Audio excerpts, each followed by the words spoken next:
Hello hello hello hello. সন্ধ্যাবেলা আমি আর তুমি না, আমরা সকলে, শুধু আপনি বসে হবে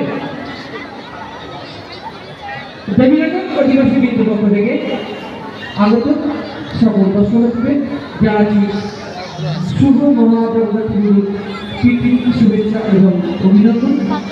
বিগত বছরগুলোতে আপনারা আমাদের সঙ্গে সহযোগিতা করছেন, এবছর করছেন, আগামী দিনগুলোতেও করবেন।